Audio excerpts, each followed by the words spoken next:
Hello everybody. This is a fourth lecture of statistics subject. In this lecture, we see what are the terms are used in statistics subject. This is a more important topic in the whole year because on this basis you can solve any problem in business statistics. That's why keep it carefully. Okay.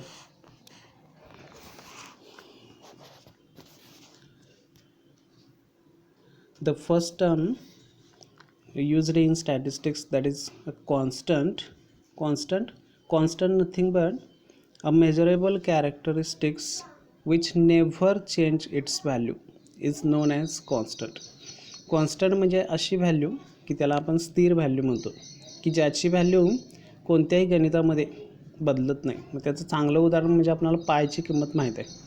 पायची किंमत गणितामध्ये तुम्ही शिकलेला आहे 22/7 किंवा 3.14 असं सुद्धा लिहितात. तसंच ई सुद्धा हा कॉन्स्टंट आहे, त्याचीसुद्धा व्हॅल्यू प्रत्येक गणितामध्ये आहे तीच घेतली जाते, ती आहे 2.7183.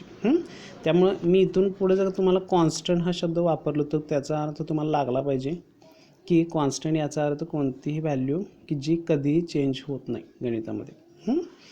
आता याच्या विरुद्ध सेकंड आहे टर्म ती व्हेरिएबल आहे. व्हेरिएबल याचा अर्थ आपण डेटा असं म्हणू शकतो.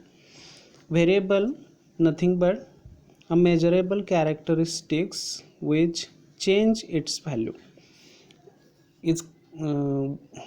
change its value time to time is known as variable.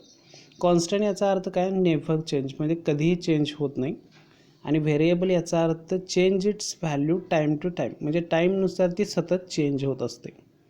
याचं चांगलं उदाहरण म्हणजे काय, प्रायसेस ऑफ गुड्स, वस्तूंच्या किमती सतत चेंज होत असतात त्यामुळे त्याला व्हेरिएबल म्हणतात.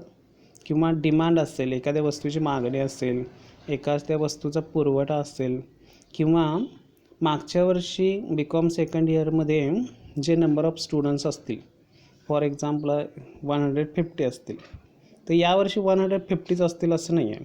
कदाचित 140 असू शकतील किंवा 160सुद्धा असू शकतील. त्यामुळं या व्हॅल्यू सतत चेंज होत असतात. त्यामुळं व्हेरिएबल याचा अर्थ काय, तर ज्या व्हॅल्यू सतत चेंज होतात त्यांना व्हेरिएबल असं म्हटलं जातं. तर आता या व्हेरिएबलचे काही टाईप्स आहेत.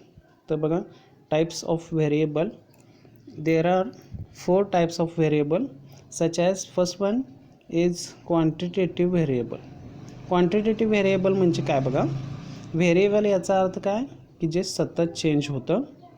आता क्वांटिटेटिव्ह व्हेरिएबल याचा अर्थ काय बघा, a variable which can be measured in well defined units of measurement. म्हणजे असं व्हेरिएबल की जे ठराविक परिमाणामध्ये मोजता येऊ शकतं म्हणजे त्यांना कोणतं व्हेरिएबल म्हणतात, तर क्वांटिटेटिव्ह व्हेरिएबल. म्हणजे आता ठराविक परिमाणामध्ये म्हणजे काय, प्राईस ही कशी मोजली जाते, तर रुपीजमध्ये मोजली जाते. ओके. त्यानंतर डॉलरमध्ये सुद्धा मोजली जाते किंवा पाऊंडमध्ये मोजली जाते किंवा एनमध्ये मोजली जाते. आता त्याचं नोटेशन मला माहीत नाही, पाऊंड आणि एन्स. हाईट कशी मोजली जाते, तर इंचेसमध्ये मोजली जाते किंवा फीटमध्ये मोजली जाते, मीटरमध्ये मोजली जाते, किलोमीटरमध्ये मोजली जाते. ओके. त्यामुळं हे ठराविक परिमाण आहेत की ज्याच्यामध्ये हे व्हेरिएबल मोजता येऊ शकतं. त्या मोजता येऊ शकणाऱ्या व्हेरिएबलला काय म्हणतात, तर क्वांटिटेटिव्ह व्हेरिएबल म्हणतात. आता वेटसुद्धा कसं मोजलं जातं, किलोग्रॅममध्ये मोजतात, ग्रॅममध्ये मोजतात किंवा पाऊंडमध्ये मोजतात. यांना हे ठराविक परिमाण आहेत त्यामुळे या व्हेरिएबलला कोणतं व्हेरिएबल म्हणतात, क्वांटिटेटिव्ह व्हेरिएबल. ओके. आता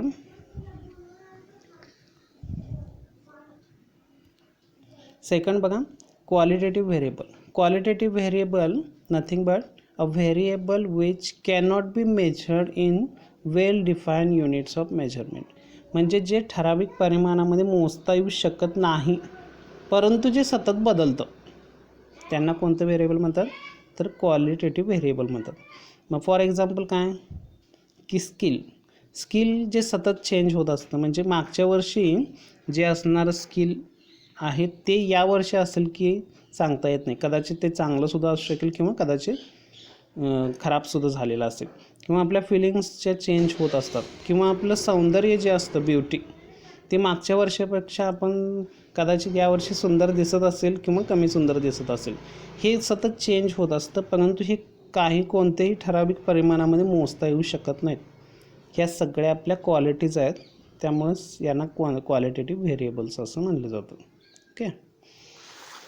आता थर्ड बघा, discrete variable. A variable which takes only integer values is called as discrete variable. आता इंटिजर व्हॅल्यूज याचा अर्थ काय, तर पूर्णांकयुक्त संख्या, म्हणजे असं व्हेरिएबल की जे कधीही अपूर्णांक असू शकत नाही, प्रत्येक वेळेला ते पूर्णांकातच असतं. आता फॉर एक्झाम्पल म्हणजे काय, नंबर ऑफ स्टुडंट्स, तुमच्या वर्गामध्ये किती मुलं असू शकतात, कदाचित 100 असतील, 110 असतील, पण 111.5 असे विद्यार्थी नसणार आहेत, म्हणजे अपूर्णांकात कधी संख्या येणार नाही. त्यामुळं एक व्हेरिएबल, कोणतं व्हेरिएबल म्हणतात, डिस्क्रीट व्हेरिएबल. आता भारताची लोकसंख्या हे सुद्धा आपल्याला पूर्णांकातच मिळणार आहे. किंवा number of children in a family, एखाद्या घरामध्ये असणाऱ्या मुलांची संख्या 3 असतील मुलं, 4 असतील, 5 असतील, पण 2.5 कधी असणार नाही. त्यामुळं जे व्हेरिएबल फक्त इंटिजर व्हॅल्यू घेतं, म्हणजे पूर्णांकयुक्त संख्या घेतं, त्यांना डिस्क्रीट व्हेरिएबल असं म्हणलं जातं. ओके. आता fourth last, continuous variable. Continuous variable बघा, a variable which takes integer as well as fraction values is called as continuous variable. Integer याचा अर्थ काय सांगितला, की पूर्णांकयुक्त संख्या, आणि कोणत्या, फ्रॅक्शन याचा अर्थ अपूर्णांक. जे व्हेरिएबल पूर्णांक आणि अपूर्णांकयुक्त संख्या घेतं त्यांना कोणतं व्हेरिएबल म्हणतात, तर कंटिन्युअस व्हेरिएबल म्हणतात. ओके. फॉर एक्झाम्पल आता हाईट. आता हाईट कसे असते बघा, तर पूर्णांक म्हणजे एखाद्याची उंची 5 फीट असू शकते, किंवा एखादे, हे पूर्णांक झालं, एखाद्याची उंची 5.5 फीटसुद्धा असू शकते, म्हणजे हे अपूर्णांक झालं.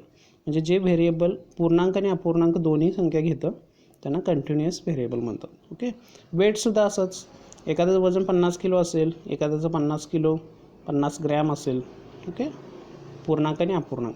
प्राईससुद्धा असं असू शकते, एखाद्या वस्तूची किंमत 10 रुपये असेल किंवा 10 रुपये 50 पैसे असेल, असं असू शकतं. ओके.